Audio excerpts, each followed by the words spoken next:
Hi, everybody. This is Silvio Canto in Dallas, Texas on Sunday, January the 25th. I'm reporting here from a very, very frigid North Texas where the temperature right now is 20 degrees.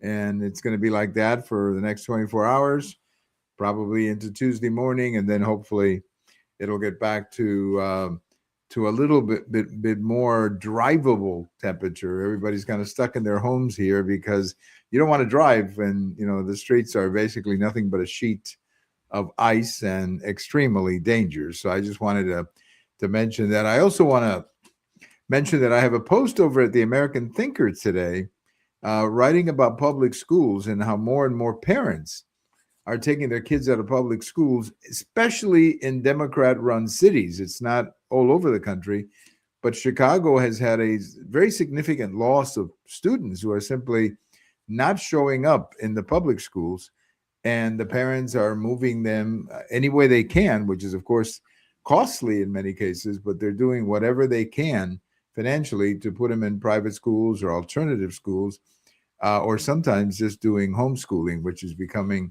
extremely popular. And in fact, it's about 11% of the kids in the country right now attending, attending these home schools. But tonight, let me say hello to our good friend Allan Wall. Allan, welcome. It's always great to have you. Well, good evening. Great to be here in the blizzard of 2026. Yeah, what do they call this? The Great Storm of 2026. Yeah. Yeah, I love those descriptions, but frankly, the big problem is not so much I mean, I've lived in colder weather, right, than 20 degrees. I mean, I have, when I lived in Wisconsin, it got below zero. Oh, of So course. Yes. yeah, so I can deal with that. But the problem here is that we have this sheet of ice on our streets, and frankly, going out is, at the very least, you're going to hit somebody and get your car messed up, and then Right. it'll take you 6 months to get it from the body shop because there's so many other cars in the same boat. So the best thing you can do is just stay inside if you can, which I'm fortunate that I'm Right. very fortunate that I can just stay in and do business from home, and we don't have to go shopping or anything like that. We got enough milk and enough coffee to survive. We had a little scare today, though, just like a 20, not even maybe a 10-minute scare when the lights went out. We thought, oh my gosh, we're one of those who lost our power, but apparently it came back. So we're okay now. So hopefully the lights don't go out when you and I are doing our thoughtful interview here. Right. Right. Yeah. So what's it like up there? Well, a lot of snow. A lot of snow. You probably get more snow than we get here, just because you're further north, right? Right. Right. Yeah. But people way up north, like Wisconsin, where you live, they always they kind of make fun of people in the to the south that we don't know how to drive in the snow, and we shut down too easily, because they're used to a lot colder. Right, and they're right. I mean, basically, they're right. I mean, I always get fun comments when I talk about these things. I get fun comments from a couple of friends up in Wisconsin who tell me I'm a sissy. I've become a sissy since I moved to Texas. Right. And I say, well, I guess I have. But as I said, I don't have a problem with minus temperatures, but the ice. See, I don't remember that it got icy like that up there. We used to get a lot of snow. But what we seem to get here is like rain that turns into ice and a little coat of snow, but not that much. But ice, and I don't know how you can drive on that. I mean, I don't want to try it. It's dangerous. I mean, at the very least, you're going to get at the very least, you're going to have an accident and wreck your car, and hopefully not hurt somebody. So it's better to just leave it out there. And I haven't started my car in 3 days, so I hope the battery will turn on. Hopefully, I think I'm going to come out Monday afternoon and just start it, just to see if the battery still works. Because that's always the big fear, when you don't drive for a few days. But I think my battery is good enough. we've got one car in the garage and the other one is outside. The one in the garage shouldn't be a problem, but the one outside, well, I'll send you an email Monday Yes. afternoon. I'll let you know if it worked, Yes. if the battery works. Well, we got a couple of topics we want to get into tonight. Just briefly talk about Mexico, but then get more into this whole experience with ICE and what's happening in Minnesota and the contrast between Minnesota and other places like Texas and Florida, and get into that a little bit more. But what's going on in Mexico is interesting, at least to me, watching it, because there's a great deal of dissatisfaction with the violence and a lot more talk about that, and also a lot of conversation about Lopez Obrador and whether or not he's actually running the government, and Sheinbaum is a puppet president. You get a lot of stuff like that going on, and I don't really know what it means, but a lot of people are talking about it. Allan, do you hear stuff like that too? Well, I think things like that are really pretty typical in Mexico anyway. There's always talk about conspiracy theories, and people don't take things at face value when it comes to the government anyway. Yeah, and one of the things too that is apparently a problem is that the Mexican economy is not growing. I think it's only going to grow like 1% or something. So that is always a problem for any elected president, when the economy is not responding. So, Yes. But one thing, and I lived in Mexico when the PRI was running the show, and the information was certainly a lot more controlled. I mean, I never saw, well, they didn't have podcasts 40 years ago, but I never saw even print media as aggressive against the government 40 years ago than what I see today. When I see these podcasts that just come right out and basically accuse the former president and the current president of running a narco state. I mean, that is pretty strong stuff, Allan. Yes. They, of course, there were a lot of criticisms of the previous presidents, the ones even before AMLO.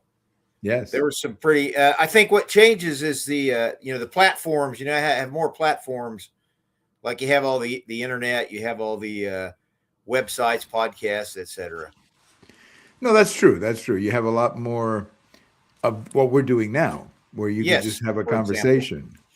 I think also, I don't know if you ever got this feeling, but it seemed like when they were talking about Lopez Portillo and they were talking about Echeverria and people like that in the past, they were being accused basically of profiting from the presidency, making money out of being president.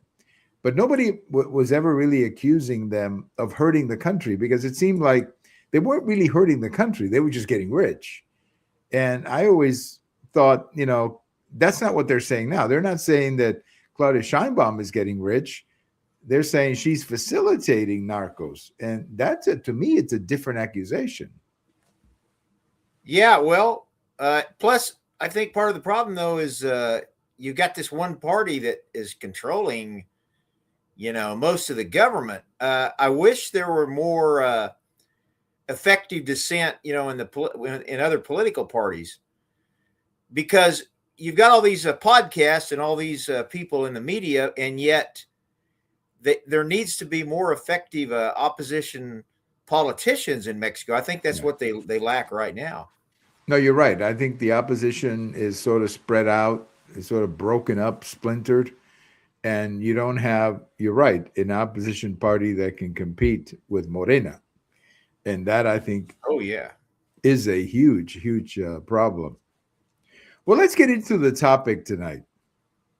You sent me an article that comes from Border Hawk, a magazine or a website that you write for as well. And this was about ICE and operations in Minnesota. And you were telling me off the air that Border Hawk has a presence in Minneapolis right now. So they're reporting from up there. I need to check that out more. Oh, it's great coverage. Great coverage. So let's let's just, give us like a little summary of what the article says and how, why you think it's important for the public to see that. Well, this, of course, Minnesota's in the news now, and this current operation began just last month. It's called Metro Surge, but yet ICE had a presence there before this surge. So what Kristi Noem has said, she has reported that since Trump became president, they have removed 10,000 criminal illegal aliens from Minneapolis. And so you have to ask yourself, what are all these, protesters and rioters, because some of them are rioters, not protesters. What are they against? Are they against removing, violent people and predators from their community? Because that's sure what it sounds like. Of course, they would never say that, but it's just amazing what we see in Minneapolis. Whereas in many other cities, there were protests. Some people didn't like it, but you didn't have this sort of, insurrection level attacks on officers, and a lot of things aren't making it to the mainstream media, but they've attacked officers, they've attacked their vehicles, they've destroyed vehicles, just amazing all the stuff they try to obstruct. Actually, ICE has to have at least twice as many agents there just to protect themselves. And so I remember when that woman was killed, whatever you think about the details, I think the bottom line is that was probably going to happen eventually with this situation. And frankly, I hate to say it, but a lot of these left-wing activists, I think in their heart, are glad that people have died, because it's helping their case in the media. They have martyrs now. It's just, and who do you really have to blame? Also, the governor, the mayor of Minneapolis. The government of Minneapolis and of Minnesota have a lot to answer for encouraging this sort of thing. Yeah, no, you're exactly right. And obviously, everybody regrets the death of that woman and the death of this man yesterday. I don't know of a single police officer, and I know a couple at my church that I've talked to, not about Minneapolis specifically, but in general about their jobs. Yes. And they'll tell you that this is the last thing in the world they want to do is kill somebody. Of course. That, they want to enforce the law and they hope that people cooperate. But, nobody gets up in the morning and says, hey, I'm going to go out and kill somebody today. Certainly not somebody from ICE. Right.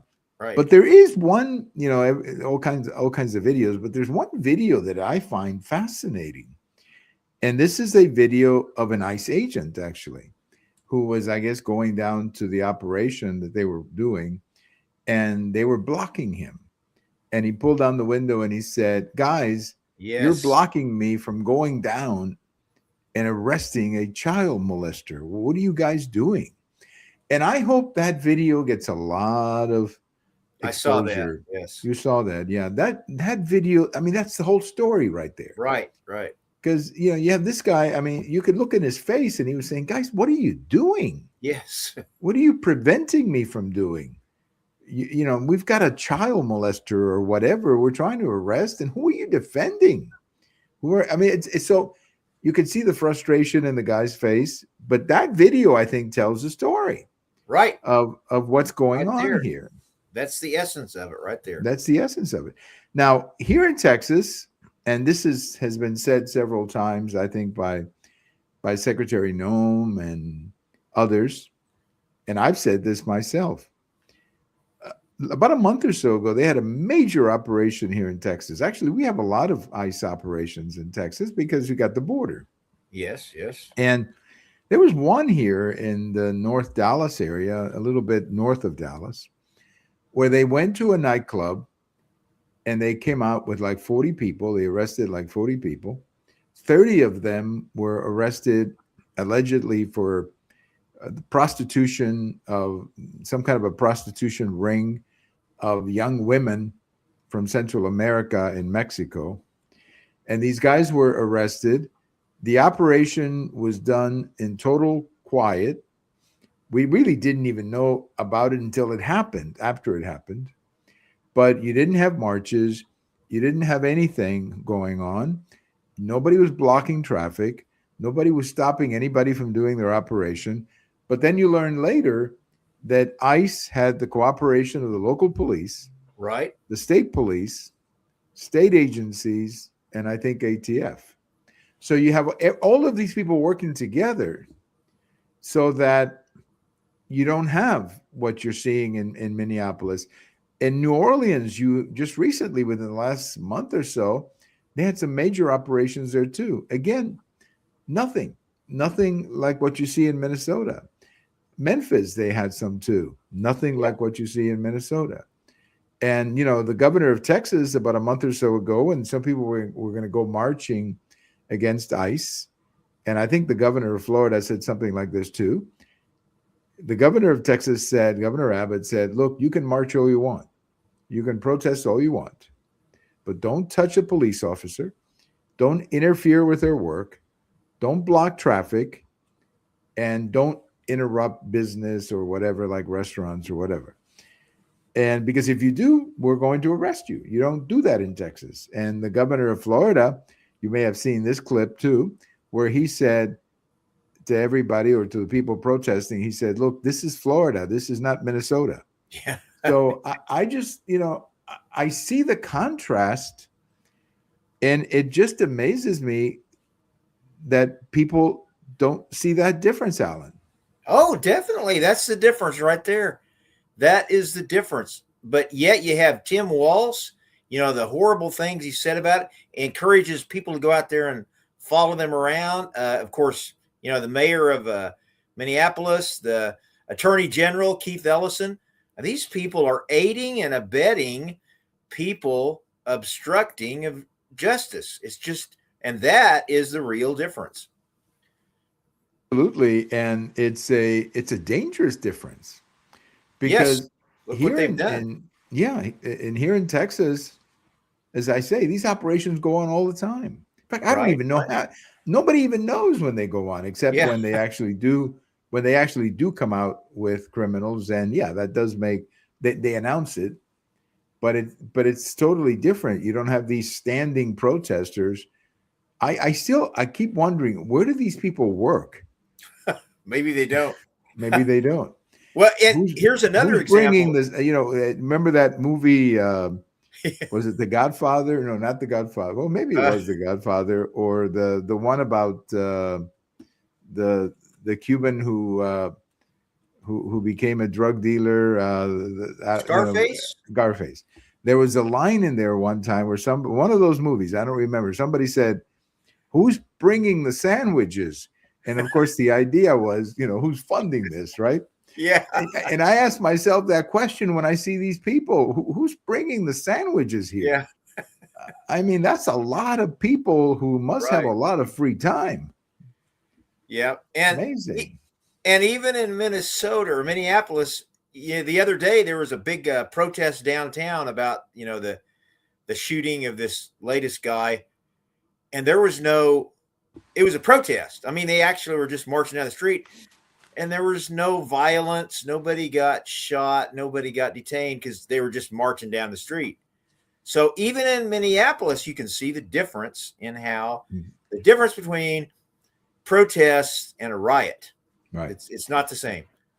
Yeah. And these two people, and again, we're sad that they were killed. I'm not happy that they were killed. I'm sure ICE is not either. Nothing to rejoice over. No, nothing at all. I mean, it's horrible.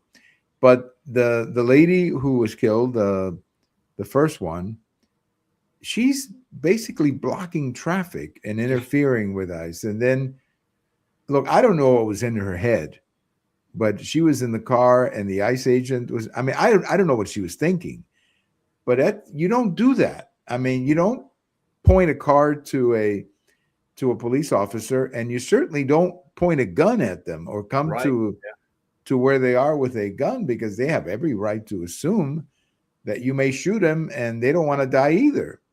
So it's, I heard somebody say that these people make some bad decisions. these people who are now dead have made some bad decisions. I also think, Alan, and I think the article you send me touches a little bit of this. I think some people are filling their heads with some very bad stuff. Yes, yes.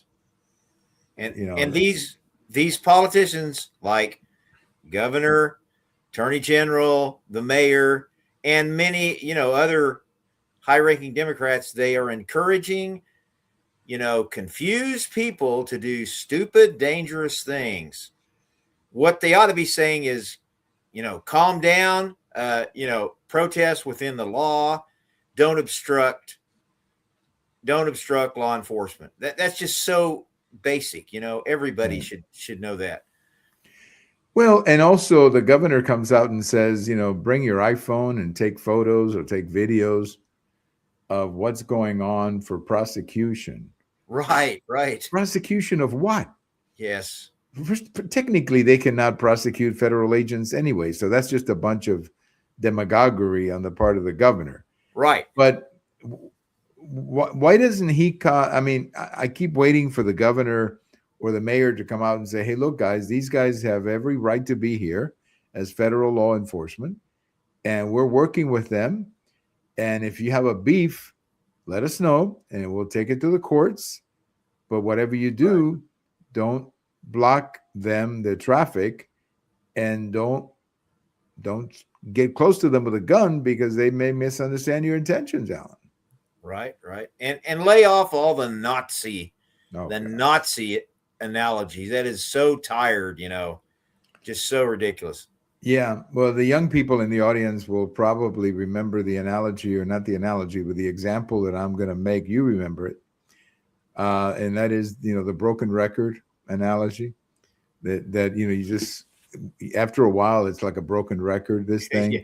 where you just keep hearing the same garbage. Yes. You remember the needle gets stuck, and you just keep hearing the same garbage. And I think anybody who compares anything in the United States to Nazis is, first of all, historically ignorant. Let's begin there. Okay. Because look, you can dislike a politician, but my goodness, comparing him to Hitler, that's pretty weird. Yes. And the other thing too, and I always think about this because I have many Jewish friends. Over the years, I've, like anybody else, you have Jewish friends. And I keep thinking of what they must be thinking when they hear, the Gestapo, because they know what Gestapo was. Their grandparents had to go through that. And they must be offended by stuff like that, Alan. Well, it kind of cheapens it. If everything that the Republicans do is Nazi-like, well, then it's not that rare, is it? It's not that unique. Right. That's right. I mean, after a while, it's just a broken record, or the kid who cried wolf. After a while, it's almost like calling somebody Nazi or calling somebody a racist just doesn't mean the same thing that it used to, because these people use it for everything. Oh yes, of course. Yeah. Right. I mean, everybody's a racist. Okay, how do you know he's a racist? You don't even know the man. Well, I disagree with him. I guess that makes him a racist. Okay, well, say that. Say you disagree with him. But I think it cheapens. I remember growing up, racist was something you didn't want to get called. Now, I've been called racist in Spanish and English. Yeah. I mean, I get it in both languages. When I've gone to Univision or Telemundo to speak, oh yeah, of course. I get emails. I get comments on the link. Well, racista, fascista. Yeah. And I'm going, okay, well, I guess it wouldn't be a presentation at one of those channels unless I got one of those comments. Yeah. But what, let me ask you another question, because what the narrative is that, and I'm sure you've heard it, Trump said we're just going to pick up criminals. So why are we picking up people like we're doing in Minneapolis? Somehow that narrative people out there are saying, well, you're just picking up people who are working in a restaurant. You understand the argument that they're making. Right. That's the narrative. Well, this is not what I voted for. I voted to get criminals out of the country. I didn't vote to get, I don't know, a guy who was walking down the street with his kid out of the country or something like that. How do you counter that narrative, Allan? Well, Or that not that narrative, but how do you counter that criticism of what ICE is doing? Yeah, you hear that, but number one, anyone who is here illegally, it can legally be deported. There's nothing illegal about that.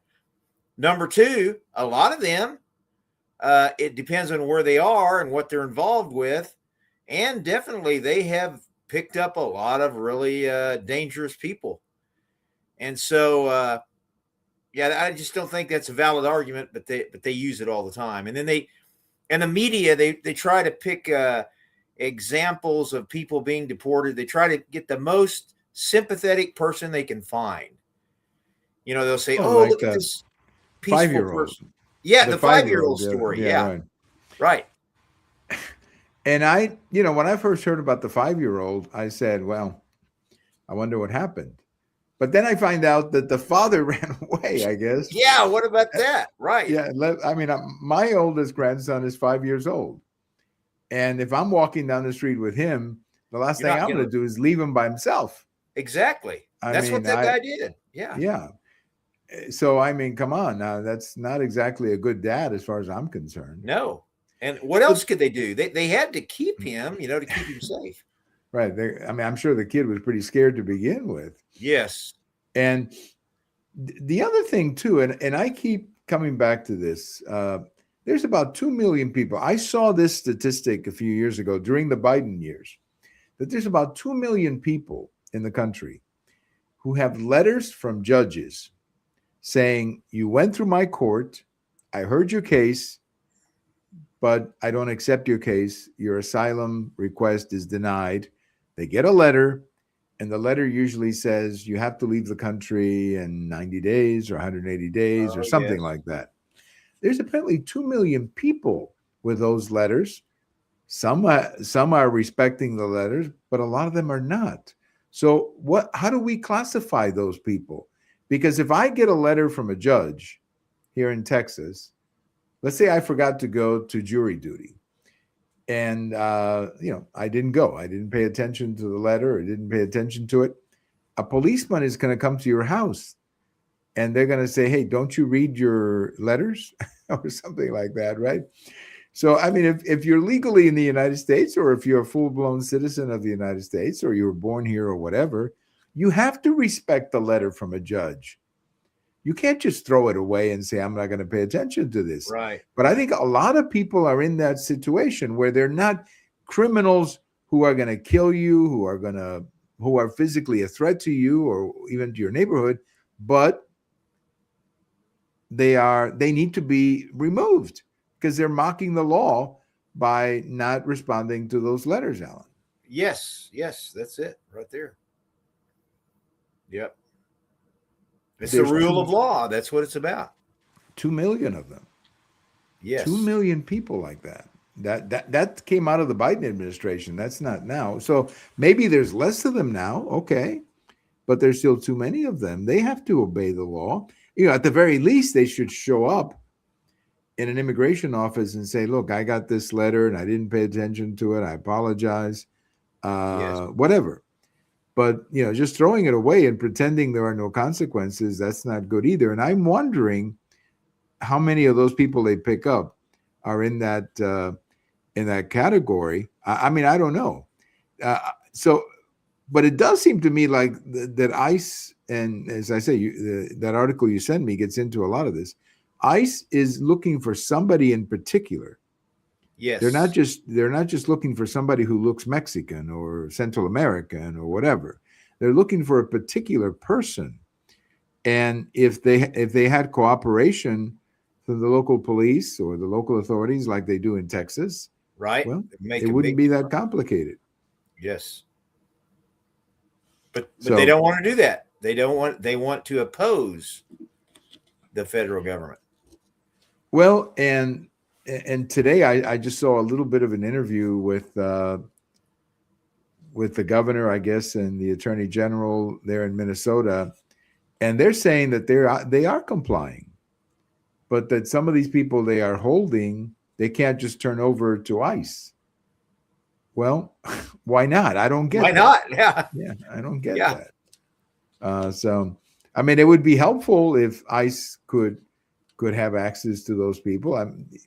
You wouldn't have to go into a neighborhood to look for these people if they were at the police station.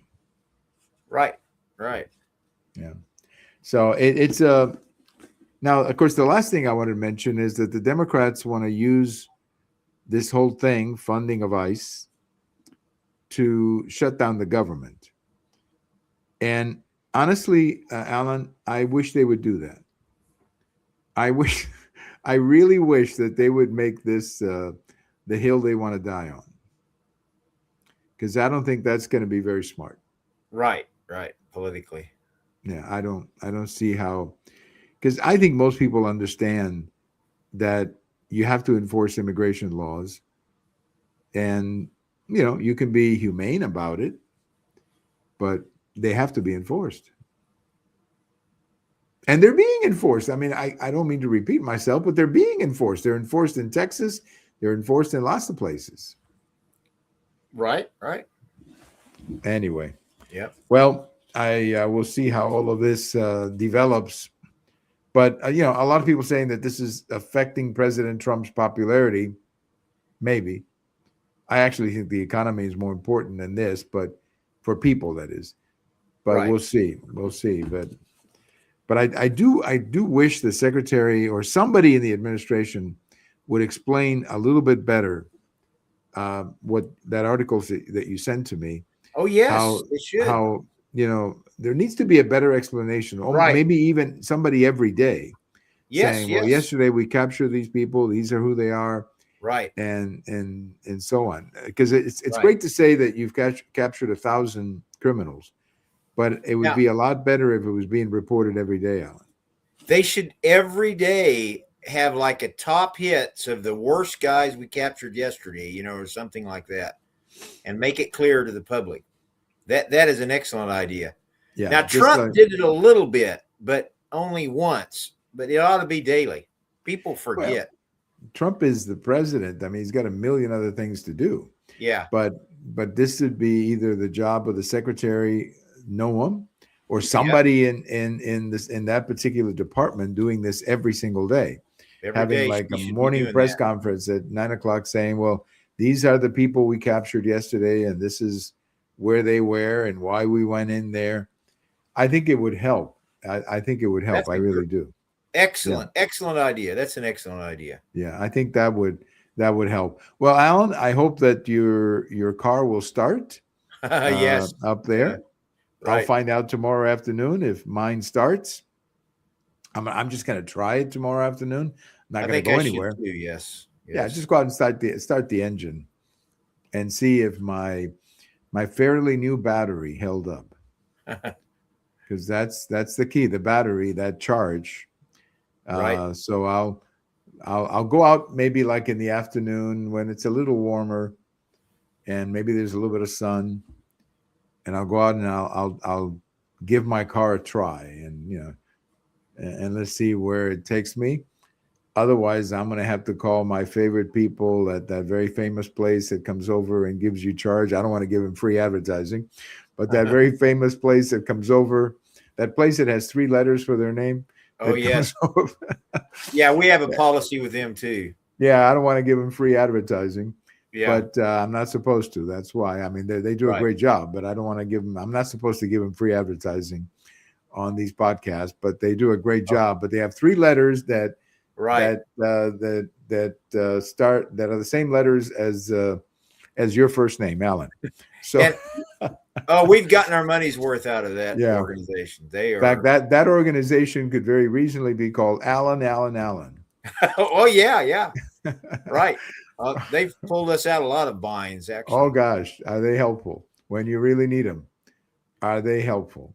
Because they'll come, especially for batteries or flat tires. or stuff like that. Well, Allan, have a great evening, and as always, thank you so much for your time, and we will do this again. And thank you so much. Give a little plug to that website, Border Hawk. Yes, Border Hawk News. It's great. And lately they've been concentrating on Minneapolis.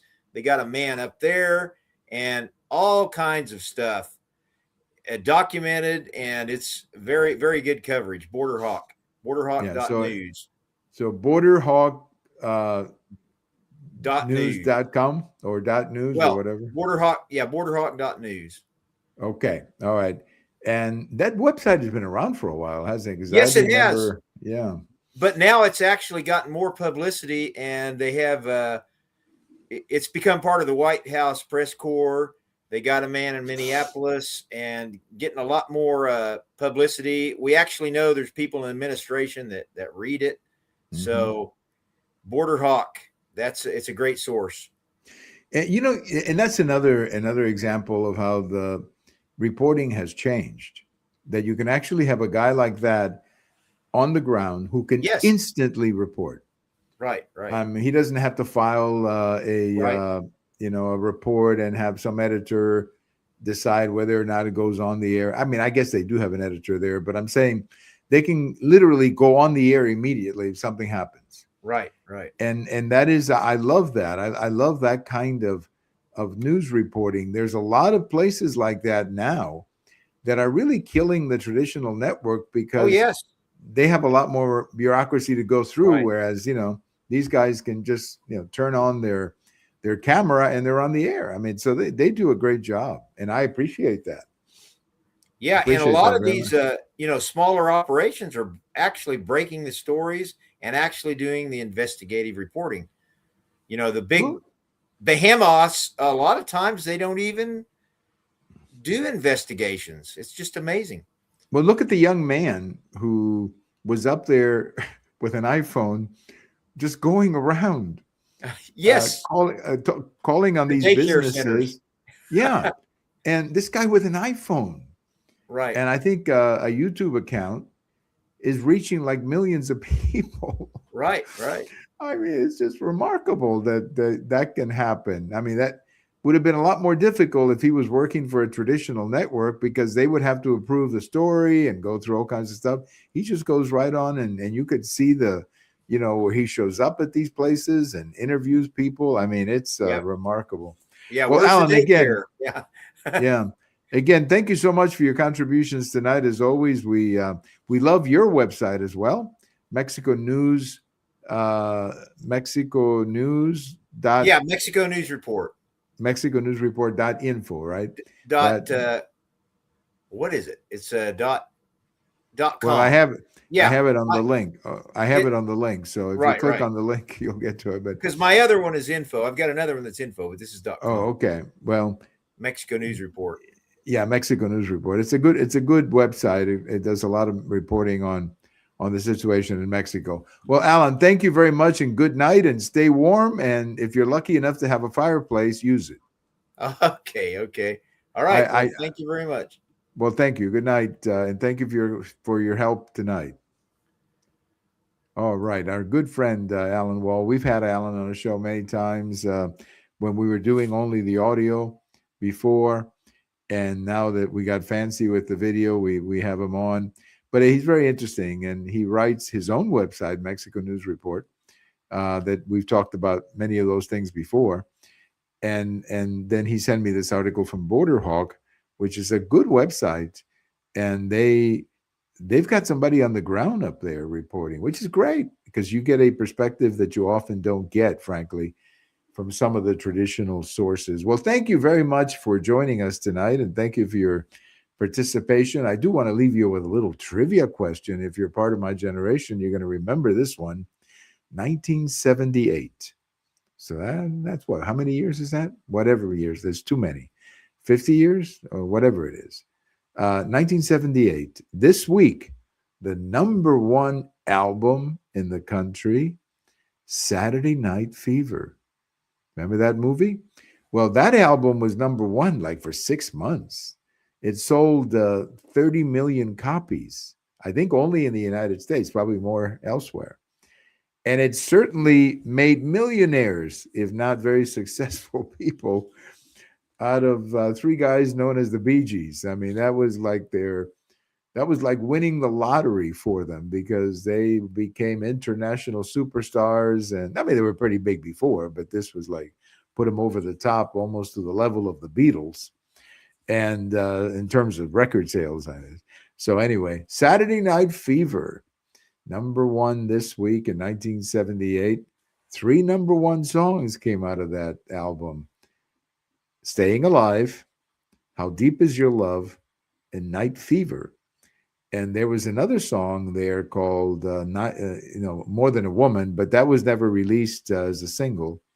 But that was a very popular song. And If I Can't Have You was also very popular by Yvonne, whatever her last name was. But all of those songs were written by the brothers Gibb, the Bee Gees. And they were they were making money like crazy. And I read somewhere that during this time, just to show you how much money they were making, just during this time, 1970, 1978, the spring and the summer of 1978, the Bee Gees represented 1% of all the record sales in the United States. Just think about that. $1 out of every $100 in music, or 1 out of every 100 record, whatever the example, 1% of the record business. Man, you can get rich real quick when you have success like that. That's like winning the $500 million lottery or something. I mean, those guys never had to worry again. That was like that was an annuity. That, of course, some of them have passed away. So that's an annuity for their kids and grandchildren to live off for a long time. So Saturday Night Fever, #1 this week in 1978. I'm still trying to calculate how many years that was. Well, anyway, I'll figure that out. Maybe somebody will send me a comment of how many years that would. That'd be what, 58? Okay, 58. I think that's the right calculation. Thank you for listening. This is Silvio Canto in Dallas, and we'll talk to you later. Bye-bye, everybody.